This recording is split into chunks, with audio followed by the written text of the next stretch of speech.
Punchline. Laurence Ferrari sur Europe 1. On se retrouve dans Punchline sur CNews et sur Europe 1. On va évoquer le fait que les supporters britanniques et espagnols peuvent dès aujourd'hui déposer plainte chez eux après les violences qu'ils ont subies le 28 mai dernier pour la finale de la Ligue des Champions. C'était bien sûr au Stade de France. Plaintes qui seront adressées par voie postale au parquet de Bobigny et de Paris. Plusieurs policiers d'ailleurs seront déployés auprès d'eux pour pouvoir recueillir ces témoignages parce que visiblement il y en a beaucoup, plusieurs centaines.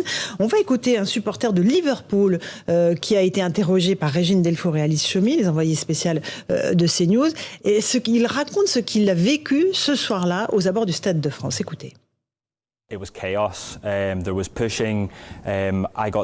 Quand je suis arrivé, c'était le chaos. Les gens poussaient. Je suis arrivé au tourniquet, il y avait des jeunes locaux qui essayaient de rentrer. Ils poussaient pour rentrer. J'ai demandé au steward de nous aider, il s'en fichait. Il me répétait qu'il s'en fichait.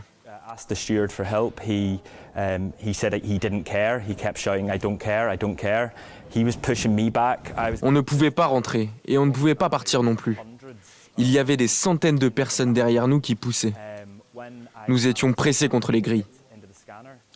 Quand je suis arrivé au tourniquet, mon billet a été scanné en rouge et c'était improbable parce que mon billet venait directement du club de Liverpool.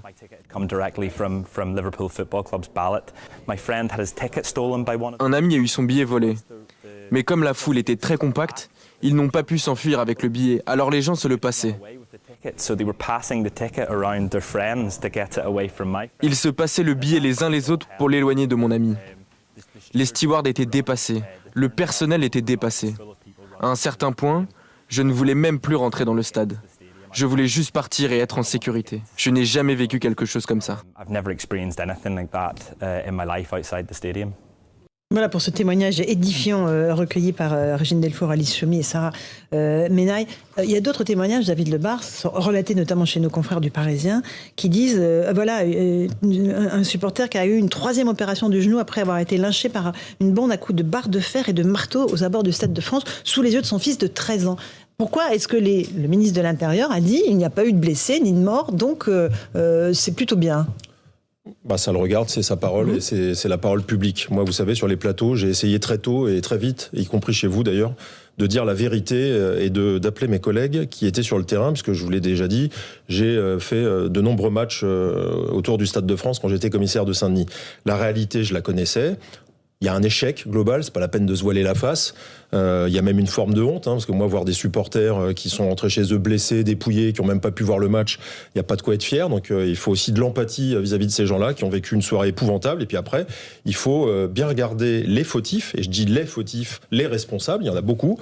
Il y en a du côté de la FIFA, il y en a du côté des stadiers, il y en a du côté évidemment des supporters aussi, mais il n'y avait pas que les fraudeurs qui étaient la source de problème. Il y a le transporteur aussi, qui sera bien aimable, je dis ça avec un peu de cynisme, d'éviter les grèves qui sont des éléments déclencheurs d'un barrage qui cède. Il y a la police nationale, il y a la conception même d'un service d'ordre qui est mal articulé entre l'ordre public qu'on sait faire jusqu'à ce que ça cède et ensuite le désordre dans l'ordre public avec la criminalité qui vient par-dessus, criminalité qu'on connaît en Seine-Saint-Denis, que personne n'a ni inventé et dont personne n'est responsable parce qu'elle date, elle est endémique. Donc tout ça, si on n'en tire pas les conséquences, ce serait bien regrettable, surtout que c'est bien triste parce qu'il y a des blessés, il y a des victimes, mais ça sert quasiment de galop d'essai puisque c'était jamais arrivé. Donc trouvons comment on fait aujourd'hui pour réadapter un service d'ordre une fois qu'il ne fonctionne plus comme il devait fonctionner. Ça, c'est déterminant. Après, on pourra toujours mettre plein de policiers pour faire de l'anticrime, mais comment on rebascule dans l'ordre quand le désordre arrive et qu'on est dans une enceinte aussi petite. Vous avez raison. Julien Drey, on est très très loin de ce qui était décrit dans les premières heures après cette finale ratée. Là, on a des témoignages qui sont implacables. Je pense que c'est la faute du gouvernement.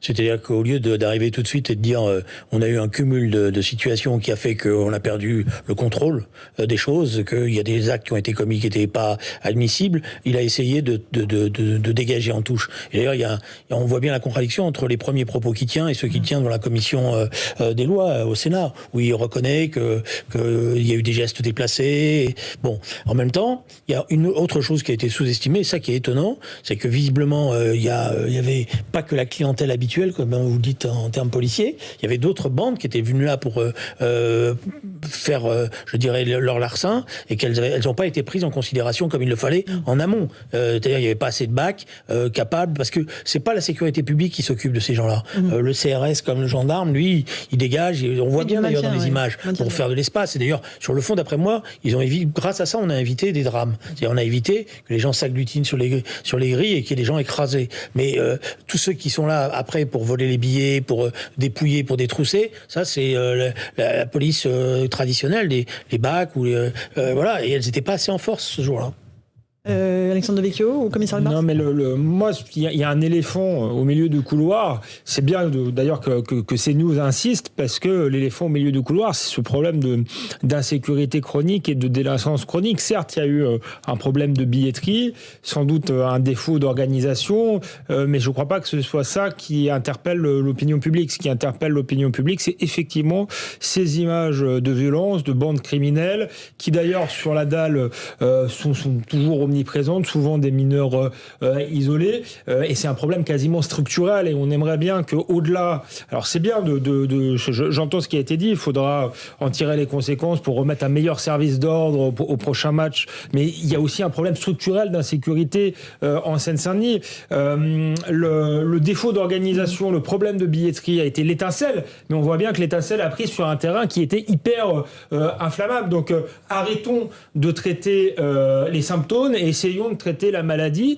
qui est, je crois, que une France qui bascule dans la délinquance et dans quelque chose qui s'approche du tiers-monde, malheureusement, au niveau de la délinquance. Et après, je voudrais signaler la polémique forte et violente qu'il y a entre le maire de Saint-Denis et Jean-Luc Mélenchon.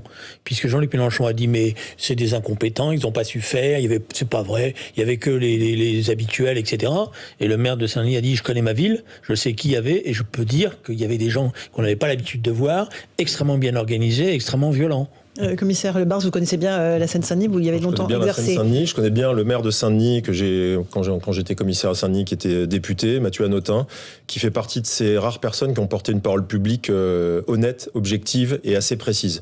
Et je doutais pas qu'il le fasse, parce que c'est quelqu'un qui a toujours assumé les sujets de sécurité. Je rejoins ce que dit Alexandre Devecchio, c'est pas tant le problème du match de foot que la délinquance endémique, c'est le terme que j'ai employé juste avant.